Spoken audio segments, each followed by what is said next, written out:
परिमल, शांभवीनी जेव्हा तुला पहिल्यांदा या कॉन्सेप्टबद्दल सांगितलं तेव्हा तुझी रिॲक्शन काय होती? एकतर मला कधी दोन शैली एका पातळीवर बघायची सवय नाही आहे. एकाच स्टेजवर दोन स्टाईल्स कधी आम्ही इतक्या पॉप्युलर अँगलनी कधीही पाहिलेलं नाही आहेत. आणि जे काय एक्सपेरिमेंट झाले आहेत ते नुसतं व्ह्युअरशिप गेन करण्यासाठी झालेले आहेत. म्हणून कथक आणि भरतनाट्यमचं ड्युएट प्रेझेंटेशन हे इतकं सोपं नसून एक चॅलेंज नक्कीच होता. तर मला वाटलं मी आधी थोडा विचार केला, कारण की एकतर कथक आणि भरतनाट्यम दोन्ही क्लासिकल डिसिप्लिन्स असल्या कारणानं त्यांना जक्स्टपोज करणं किंवा त्यांचं ब्लेंड किंवा त्यांचा मिलाफ होणं हे इतकं सोपं नाही आहे. दोघांची संगीत शैली वेगळी आहे. कर्नाटिक आणि हिंदुस्थानी संगीत पद्धती, तालपद्धती वेगळी आहे. आणि अर्थातच दोघांचा टेक्निक आणि फॉर्मचा दृष्टिकोन आणि च्या बाबतीत अभिनयाची शैलीसुद्धा वेगळी आहे.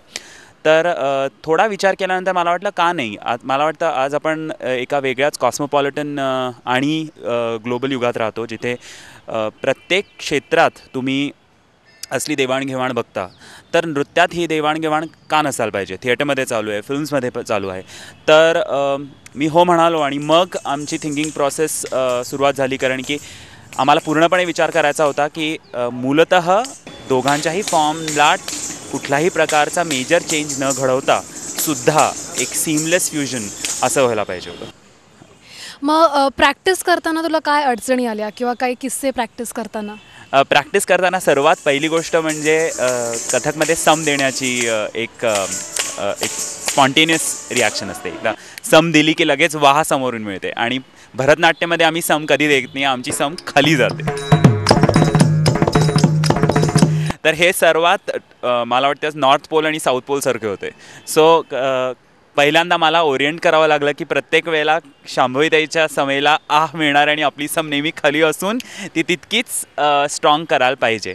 सर्वात दुसरी महत्त्वपूर्ण गोष्ट म्हणजे की लय. भरतनाट्यमध्ये मध्यलय सोडून आम्ही वरच्या लयीत जात नाही, जाण्याचा प्रयत्न फार नसतो.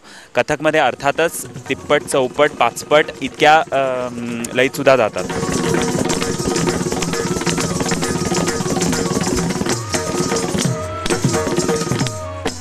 तर मला माझी लय थोडीशी किंचित वाढवायला लागली आणि त्याच्यासाठी इनिशियल 1 महिना मला थोडीशी सवय करून घ्यावी लागली, कारण की आमच्या त्या टिपिकल स्क्वेअर पोझिशनमध्ये ज्याला आम्ही हाफ सेटिंग किंवा अरमंडी म्हणतो त्याच्यात मध्यलयीपेक्षा जास्ती लयीत करणं फार अवघड असतं. तर फिजिकलीसुद्धा मला ते बऱ्यापैकी चॅलेंजिंग होतं. आणि कम्पॅरेटिव्हली सिमेट्रिकल पॅटर्न्स म्हणजे दोन्ही साईडला जे आम्ही पॅटर्न्स करतो उजवीकडे आणि डावीकडे, तशी कथकमध्ये परंपरा त्या मनाने इतकी नाही आहे. ते खूप जास्त असिमेट्रिकल पॅटर्न्स करतात. म्हणून प्रत्येक वेळेला शांभवी त्याला हे ओरिएंट करावं लागलं की मे बी उजवीकडे एकदा केलं तर मे बी डावीकडे सुद्धा आम्ही हे करणार आहोत, हालचाली बदलून किंवा पॅटर्न्स बदलून, पण ते साधारण तशीच प्रोसेस असणार आहे. सो या बाबतीत सुद्धा थोडंसं आम्हाला सवय करून घ्यावी लागली. आणि प्रत्येक वेळेला मी बसायचो तेव्हा शांभवीताई नेहमी कथकमध्ये उभे असल्या कारणाने प्रत्येक वेळेला आम्हाला हाईट मॅच करावी लागली.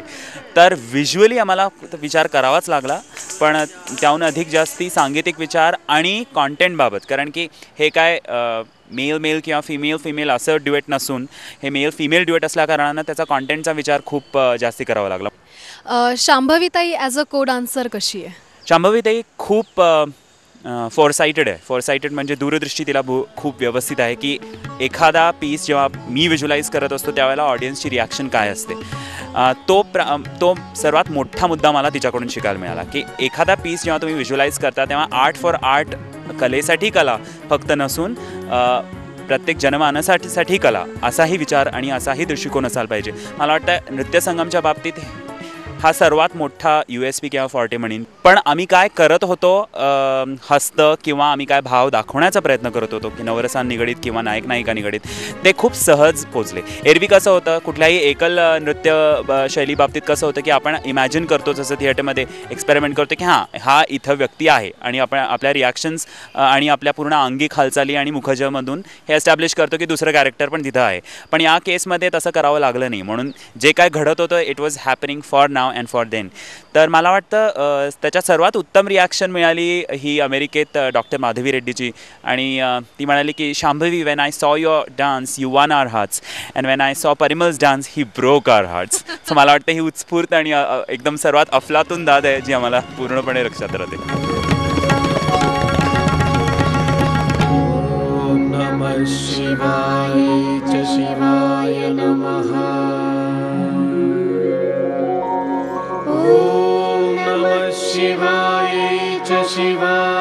नमः